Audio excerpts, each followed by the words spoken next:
ये पचवीगन का समय हमारे यहाँ कहते हैं कि आंवला नवमी गोपाष्टमी से लेकर पूर्णिमा तक ये पचवीगन का कार्य चालू हो जाता है कि इन 5-7 दिनों में जो भगवान की भक्ति हो सकती है, जो भगवान का स्मरण हो सकता है, जो भगवान की पूजन हो सकती है, वो करो और अपने जीवन को सार्थक बना लो, अपने जीवन को आनंदित बना लो।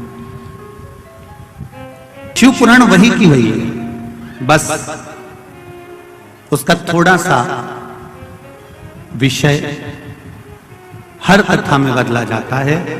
इस कथा में जो विषय रखा है वो हरिहर रखा है, हरिहर शिव पुराण की पूर्णिमा के पहले से जो 5 दिन गिने जाते हैं, 5 दिन जो देव दीपावली के होते हैं, उन 5 दिन में शंकर भगवान को जब जल चढ़ाने के लिए जाओ तो एक नियम ले लो कि 5 दिन में शंकर भगवान को जब जल चढ़ाने के लिए जाऊंगी तो शिव जी को जल चढ़ाने के लिए लेकर जाऊंगी, उससे पहले मैं आंवले के वृक्ष के नीचे थोड़ा सा जल छोड़कर, बेलपत्री के वृक्ष के नीचे थोड़ा सा जल छोड़कर, पीपल के वृक्ष के नीचे थोड़ा सा जल छोड़कर, उसके बाद अशोक सुंदरी वाली जगह पर जल छोड़कर, फिर गौरा पीठिका पार्वती जी का हस्तकमल उस पर जल छोड़कर, फिर भगवान शंकर के ऊपर मैं जल समर्पित करूंगी। जल चढ़ाने का मुख मेरा उत्तर का होगा, अर्थात आप दक्षिण में खड़े होगे, जल चढ़ाओगे तो उत्तर में बहकर जाएगा। 5 दिन अगर आपने ये 5 दिन का नियम धारण कर लिया शंकर को जल चढ़ाने का, तो ये निश्चित है 5 स्थान से जो हमें अशांति मिलती है, मन में पूरे वर्ष शांति बनी रहेगी, कभी क्लेश नहीं। संपत्ति से अशांति मतलब लक्ष्मी नहीं आ रही है, टेंशन बना हुआ है, कोई पैसा खाकर बग गया, कोई कुछ लेकर बग गया, कोई कुछ कर बग गया, उस शांति के लिए भी हमें भगवान शंकर। तो कार्तिक की पूर्णिमा के पहले से तो ये निश्चित है 5 स्थान से जो हमें अशांति मिलती है, मन में पूरे वर्ष शांति बनी रहेगी, कभी क्लेश नहीं। संपत्ति से अशांति मतलब लक्ष्मी नहीं आ रही है, टेंशन बना हुआ है, कोई पैसा खाकर बग गया, कोई कुछ लेकर बग गया, कोई कुछ कर बग गया, उस शांति के लिए भी हमें आंवले का वृक्ष, बेलपत्र का वृक्ष, पीपल का वृक्ष, अशोक सुंदरी का स्थान, माता पार्वती जी की पीठिका अर्थात हस्तकमल, और फिर दक्षिण में खड़े होकर शंकर के शिवलिंग को जल चढ़ाना, उत्तर की ओर जल बहकर जाना, भगवान शंकर से अपने मन की कामना करना। 5 दिन कार्तिक के महीने में पचवीगन में जो हम शंकर को जल चढ़ाते हैं, ये हमें भगवान शंकर की ऐसी कृपा होती है कि हमारे शिव की पंचायत के 5 देव हमारे 5 जगह से आने वाली अशांति को रोक देते हैं और हमें शांति प्रदान करते हैं, सुख प्रदान करते हैं। पचवीगन के 5 दिन शिव पंचायत के 5 देव हमारे 5 जगह से आने वाली अशांति को रोकने का प्रयास करते, रोकने का प्रयास, सुख का अनुभव करा दे। स्मरण रहे, संसार से, संपत्ति से और संबंधों से शांति की अनुभूति नहीं है। संबंध भी हमको अशांति देते, किसी ने कुछ कह दिया मन अशांत हो गया, किसी ने कुछ बोल दिया मन अशांत हो गया, कहीं किसी ने कुछ कहा अपन घर से निकल कर चले गए मन अशांत हो गया। अच्छा, जरा सा विवाद हुआ लोग घर छोड़कर चले जाते हैं, हमको ये समझ में नहीं आता कि घर में तुम रहकर भी शांति का अनुभव नहीं कर पाए तो क्या क्षिप्रा जी के तट पर जाकर, गंगा जी के तट पर जाकर, नर्मदा जी के तट पर जाकर, किसी तीर्थ में जाकर, सबको छोड़कर अकेले घर से निकलकर, घर के बाहर जाकर क्या तुम्हें शांति मिल जाएगी? जम के बोलो जरा, नहीं मिल सकती। घर छोड़कर शांति का अनुभव नहीं हो सकता। कार्तिक महीने में अनायास भूल से भी यदि कहीं शिवालय में 5 दीप दान हो जाते हैं तो वो कार्तिक के महीने का करा हुआ दान अजर और अमर हो जाता है, अजर। जब आप तकलीफ में होते हो तो 3 शंकर को जल चढ़ाने वाला, 1 लोटा जल चढ़ाने वाले के पास 3 को भगवान शिव अवश्य भेजते हैं। दुख को समाप्त करने से पहले 3 को मेरा शंकर आपके दरवाजे पर जरूर भेजता है। पहले नंबर पर मां आद्य शक्ति दुर्गा को आपकी पड़ोसन के रूप में, आपके रिश्तेदार के रूप में, आपके कुटुंबी के रूप में, आपके संबंधियों के रूप में, किसी ना किसी के रूप में आपके पास भेजकर बोलेंगे, क्यों घबराती हो, क्यों चिंता करती हो, क्यों टेंशन लेती हो? मैंने सुना है कथा में बाबा ने ये बताया था, कहेगा धीरे से सामने नहीं आएगा तो सुंदर स्वरूप धारण कर कर स्वप्न में आकर कहेगा। ऐसा लगेगा कोई तुम्हें जगा कर कह रहा है कि तू घबराना मती, तू ये कर लेना, समझ लेना मेरे बाबा ने अपनी अर्धांगिनी पार्वती को तुम्हारे पास भेज दिया। भृंगी दूसरे नंबर पर जाता है, उसका काम क्या है? तो कहा भृंगी कभी भी सामने अपने प्रतिबिंब से नहीं आता, किसी का स्वरूप धर कर नहीं आता। भृंगी आपके हृदय में आकर भीतर से बोलने का प्रयास करता है।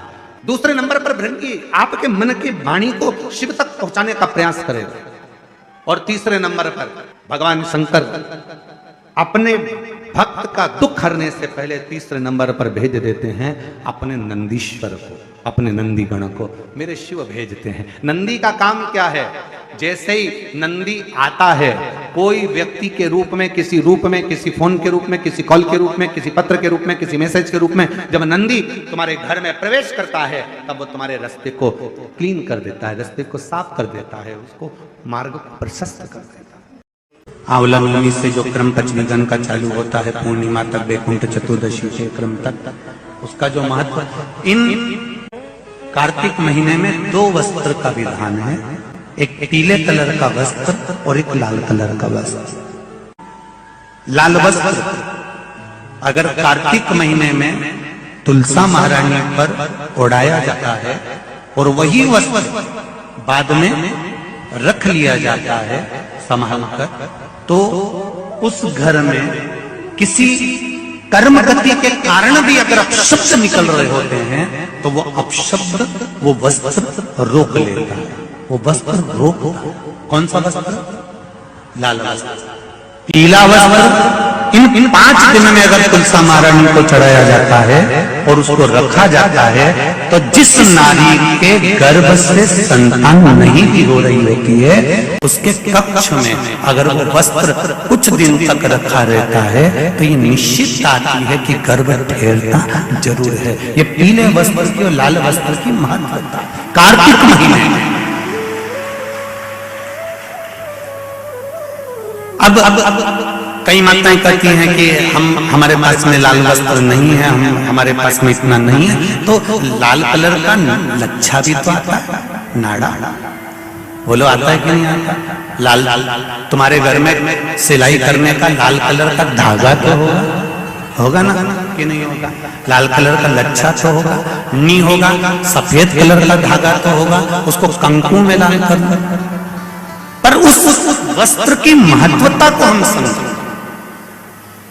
जैसे बांस की पिटारी में, ये तो तुम लोगों की परिभाषा है, आजकल की माताएं तो सुहाग का सामान प्लास्टिक की टोकरी में रख कर देती है, पर हमारे यहाँ नहीं लिखा कि प्लास्टिक की डलिया में सुहाग की सामग्री दो। हमारे यहाँ कहा कि जो वंश बढ़ावे, जो वंशकार होते हैं ना, बांस बनाने वाले होते हैं, वंशकार होते हैं, इनको तो तुम्हें रोज धन्यवाद देना चाहिए। जो बांस का टोकरी बनाते हैं, सुपड़ा बनाते हैं, बांस का सामान बनाते हैं। आज भी विवाह में हमारे यहाँ मंडप भी बांस का होता है। इस दामोदर मास में, इस कार्तिक के महीने में जो हम भगवान शंकर की आराधना करते हैं, जैसे मंदिर में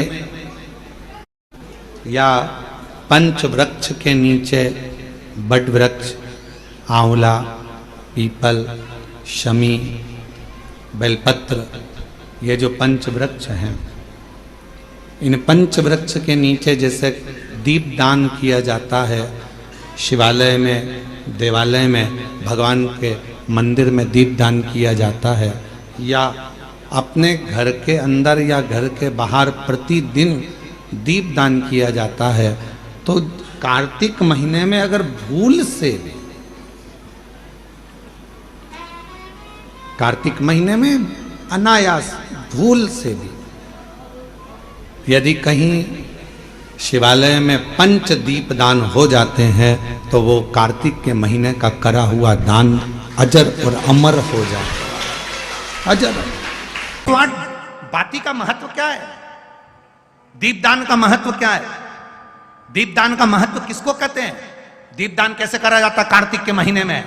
नदी में नहीं, कार्तिक महीने में दीपदान करा जाता है। शिव पुराण कह रही है, शंकर भगवान की कथा कह रही है, शिव तत्व कह रहा है। घाट पर गंगा का पानी, यमुना का पानी छोड़कर, दिया जलाकर, दिखाकर, पूर्व की ओर मुख कर कर, भगवान की ओर स्मरण कर कर, अपने पूर्वजों का नाम लेकर घाट पर दिया रखा जाता है, ना कि नदी में छोड़ा जाता है। अब तुम तो इतने खुश होते हो कि नदी में छोड़ दिया, मैया ने ले लिया। मैया से तो पूछो कि उनकी हालत क्या है। तुलसी जी में दिया लगाने चली, तुलसी जी के क्यारे के अंदर ही दिया रख दिया। तुलसी जी ने पवन देवता से कहा हवा चलाओ, मुझे आग लग रही है। आई तब तुलसी मैया हिली, इसको लगा कितनी प्रसन्न हो रही है तुलसी मैया। जो दिया लगा लगा के रखती, दिया फिर बुझ जाता, फिर लगाती, फिर बुझ जाता, हवा तेज हो जाती। कभी कभी तुमने तुलसी जी में दिया लगाया, हवा तेज चल गई, क्यों चली? क्योंकि तुलसी जी को लगता है ये क्यारे में रखकर जाएगी और मुझे आग लगा के जाएगी, थोड़ा दूर रखो, दूर। 22 तारीख, 23 तारीख को आंवला नवमी, फिर एकादशी, द्वादशी, प्रदोष, फिर उसके बाद में हरिहर मिलन, बैकुंठ चतुर्दशी, फिर पूर्णिमा। ज्यादा कुछ नहीं कर पाओ तो प्रयास करो कि इन तिथियों पे कम से कम एक दीप ऐसा जलाया जाए जिससे हमें समृद्धि, लक्ष्मी, वैभव प्राप्त। घर में भी जो दिए रखे जाते हैं, आपको पहले भी कथा में कहा, विष्णु पुराण मंगरूल पीर हमारे चैनल पर डली हुई है। अगर नहीं सुनी हो तो एक बार विष्णु पुराण निकालना, आपको आ जाएगी, उसको सर्च कर कर सुनना। संसार ने अशांति दी, संपत्ति ने अशांति दी, संबंधों ने अशांति दी, फिर अगली अशांति दी स्वास्थ्य ने।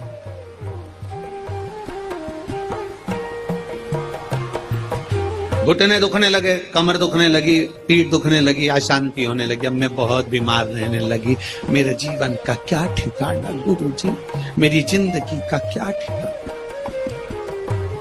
संसार, संपत्ति, संबंध, संतान, स्वास्थ्य, ये सब अशांति को प्रदान करते, या शांति देते हैं। 4 जगह की अशांति को आने से आप रोक सकते हो। 4 जगह से जो अशांति आ रही है ना, इसको आप रोक सकते हो। 4 जगह कौन कौन सी? संसार की अशांति आ रही है तो तुम संसार वालों से संबंध छोड़ दोगे, शांत हो गए। संपत्ति से अशांति आ रही है तो ज्यादा ध्यान देना संपदा पर, कि अब जो होगा देखा जाएगा, जितना मिल गया उतने संतुष्टि है, तो तुम रोक सकते हो, अशांति आने से रुक जाएगी।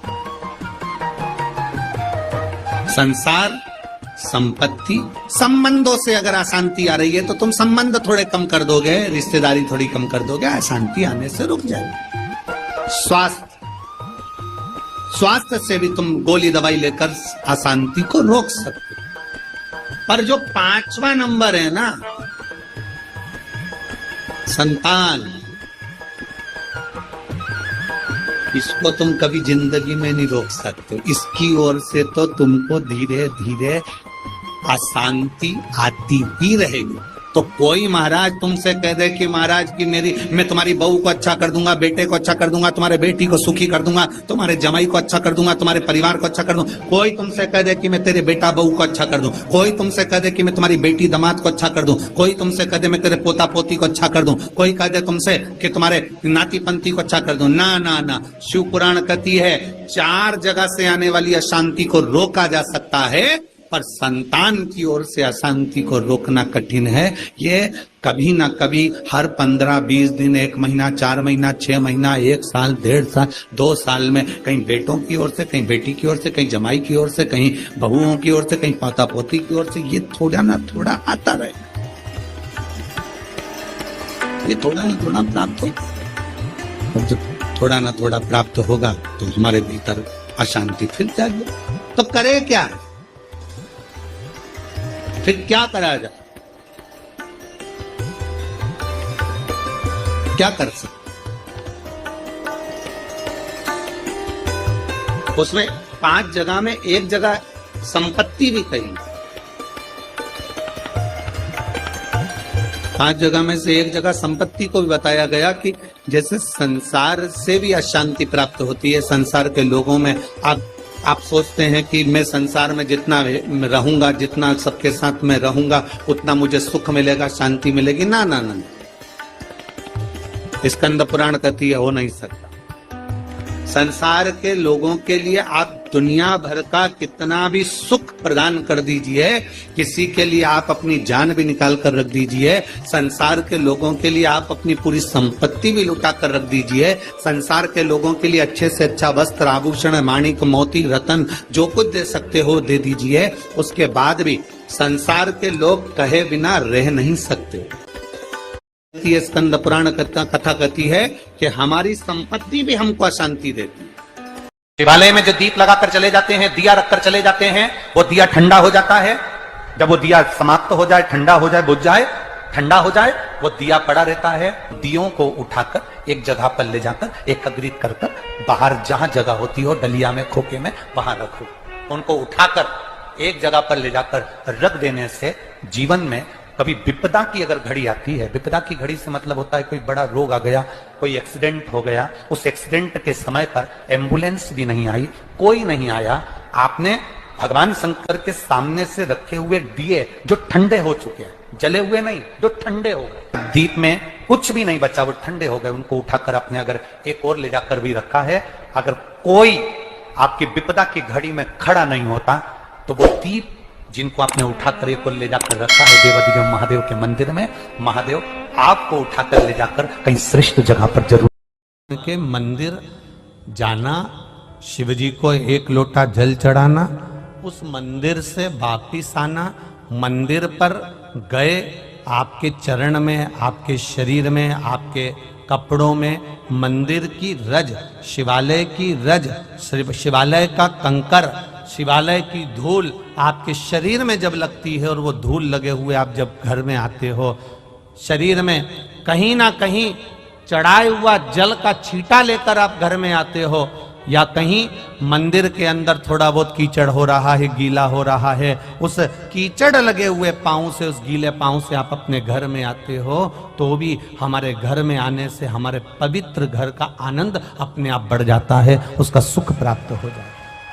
एक राजा के मन में आया कि लोग मरने के बाद कब्र के अंदर होता क्या है। जब व्यक्ति मर जाता है तो कब्र के अंदर रहता है, तो आखिर होता क्या है, मुझे मालूम करना है। राजा ने अपने नगर में सूचना पहुंचाई, पूरे नगर में, नगर के आसपास में सूचना करी, जो व्यक्ति मुझे बताएगा कि कब्र के अंदर मरने के बाद क्या होता है तो मैं उसको मुंह मांगा इनाम दूंगा।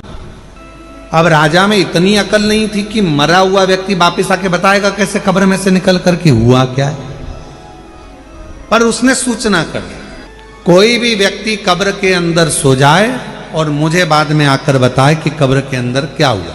पूरे नगर में सूचना होगी। वहीं पर एक बहुत लोभी व्यक्ति रहता था। उसने मन में सोचा कि राजा कह रहा है कि मुंह मांगा धन, तो मैं उससे 20,000 सोने की मुद्रा मांग लूंगा और मैं बता दूंगा आकर कब्र में होता क्या। तो पत्नी ने समझाया, कैसी बात करते हो, जब तुम कब्र में सो जाओगे, मिट्टी ढल जाएगी तो मर जाओगे, तो फिर बताओगे कैसे। पति बोला कि तू चिंता मत कर, मेरे पास सारी जुगाड़ है, सब कुछ कर सकता हूँ, बहुत जोरदार व्यवस्था करके मैं सारा काम कर सकता। तू काहे को चिंता करता, अभी तू देख, मैं सारी प्लानिंग करके अभी बताता हूँ। और राजा के पास पहुंच गया और राजा के पास जाकर उसने कहा कि मेरे पास सारी व्यवस्था है, सारी प्लानिंग है मेरे पास में, और मैं कब्र में सोने को तैयार हूं। नगर के लोगों ने समझाया, पत्नी ने समझाया, रिश्तेदारों ने समझाया, बच्चों ने समझाया, ऐसा मत करो, मर जाओगे। उसने कहा नहीं, मैं तो 20,000 सोने की मुद्रा है। राजा ने कहा दिया, तू जा। इतने में वो कंजूस, लालची, गले में माला पहनकर शहंशाह बनकर जा रहा था। 20,000 सोने की मुद्रा मिलेगी। वहीं पर एक भिखारी आ गया, उसने कहा भैया मरने तो जा रहे हो, थोड़ा सा कुछ दे जा। मरने ही तो जा रहे हो, थोड़ा सा कुछ दे जा। हाँ, उसने धक्का मार कर कहा, हट, दिख नहीं रहा 20,000 मुद्रा मिलने वाली, चल हट। तो फिर आ गया, भैया कुछ तो दे जा। इसको गुस्सा आ गया, नीचे पड़ा था कचरा, पेड़ की पत्तियां, उसने वही सूखी पत्ती उठा के उसके कटोरे में डाल दी, ले जा। और वो भिखारी भिक्षुक चले गया। इसको कब्र के अंदर सुलाया गया। इसने कब्र के अंदर जिसमें सुलाने वाले थे उसमें पहले से छोटा सा बारीक सा पाइप डाल दिया था, जिसमें से श्वास लेते रहूंगा, दिखता रहेगा। अब कब्र के अंदर इसको सुलाया, मिट्टी डाल दी। इसने सोचा था बचूंगा। उसी पाइप में सांप घुसने की प्रयास कर रहा था, जो इसने पाइप डाला था उसी में से सांप। इसने देखा इसमें तो सांप घुस गए, अब तो निपट गए। 20,000 सोने की मुद्रा चली गई। जो सांप अंदर आ रहा था उसको एक पेड़ की पत्ती रोक रही थी। सांप अंदर आ रहा है, पत्ती रोक रही है। सांप अंदर आ रहा है, पेड़ की पत्ती रोक रही है। तब फिर कब्र को खोला गया, उसको राजा के सामने प्रस्तुत करा गया। राजा ने पूछा, अब बताओ कि कब्र में होता क्या है, मरने पर होता क्या है? उस व्यक्ति ने कहा, महाराज, जो दान किया होता है वो अपने आड़े आकर खड़ा हो जाता है और बचा ले। जो दान, जो पुण्य करा, जो सत्कर्म करा, जो कथा श्रवण कर रहे हो, किसी को पानी पिला रहे हो, किसी को टॉफी खिला रहे हो, किसी को बिस्कुट खिला रहे हो, किसी का मुख झूठा करा रहे हो, तुम्हारी जितनी सामर्थ्यता है उसके अनुसार तुमने किसी को अगर अन्न दान करा है वो अन्न दान हमारे सामने आएगा। किसी को समय का दान दिया है वो समय हमारे सामने आएगा। किसी को पानी पिलाया वो पानी हमारे सामने आएगा। कहीं ना कहीं हमारा किया गया सत्कर्म, हमारा पुण्य हमारे सामने आकर खड़ा होता है। वो लालची और वो व्यक्ति, लोभी व्यक्ति, लालची व्यक्ति और वो व्यक्ति जब जा रहा था, एक वृक्ष की पत्तियां उठाकर भिखारी के कटोरे में देकर चले गया। वो पत्ती ने सांप से उसकी रक्षा कर, वो पत्ती। इसलिए फिर निवेदन करूं मैं कि मत बुरे कर्म कर बनने वरना पछताएगा। भगवान की आंखों से तू बच नहीं पाएगा, तू बच नहीं पाएगा। अरे ओ अज्ञानी मत करना, तेरे कर्म का फल भी तू ही पाएगा। जैसा किया तूने तेरे आगे आएगा। मत बुरे ना। और कार्तिक के महीने में ये पवित्र, जहां लोग कहते हैं कि कार्तिक के महीने में भगवान हरि और हर का मिलन हुआ है। कार्तिक के महीने में माता लक्ष्मी ने भगवान शंकर की आराधना कर कर भगवान विष्णु जी से वर मांगा, भगवान विष्णु को मांगा है। भगवान माता लक्ष्मी की माता जी, लक्ष्मी जी की माँ का नाम क्या था? माता जी का नाम ख्याति देवी। ख्याति देवी क्या कर रही थी? भगवान शंकर के साथ लक्ष्मी जी का विवाह कर रही थी। तब शिव जी से ख्याति देवी ने कहा, मेरी बेटी लक्ष्मी का विवाह मैं तुम्हारे साथ करना चाहती हूँ। शंकर भगवान ने कहा, नहीं, मैं लक्ष्मी से शादी नहीं कर सकता, क्योंकि लक्ष्मी जी का विवाह तो आप नारायण के साथ करें। लक्ष्मी जी ने शिव जी की इतनी आराधना करी, इतनी आराधना करी। बाबा देव आदिदेव महादेव ने पूछ लिया, लक्ष्मी तुम क्या चाहती हो? लक्ष्मी जी कहती है, मैं नारायण को प्रेम करती हूँ, भगवान विष्णु से विवाह करना चाहती। बस इतनी सी बात। लक्ष्मी, मैं तुम्हें वर देता हूँ, कार्तिक के पूरे महीने में लक्ष्मी तुमने मेरे मंदिर में दीप जलाया है। कार्तिक के पूरे महीने में लक्ष्मी तुमने मेरी आराधना करी है। मैं शिव लक्ष्मी आज तुम्हें वर देता हूं कि तुम्हें भगवान नारायण प्राप्त होंगे। और जो कार्तिक के महीने में जो शिव का स्मरण करेगा, जो लक्ष्मी का पूजन करेगा, उसके घर में नारायण लक्ष्मी दोनों प्रवेश करेंगे, उनका उद्धार करेंगे।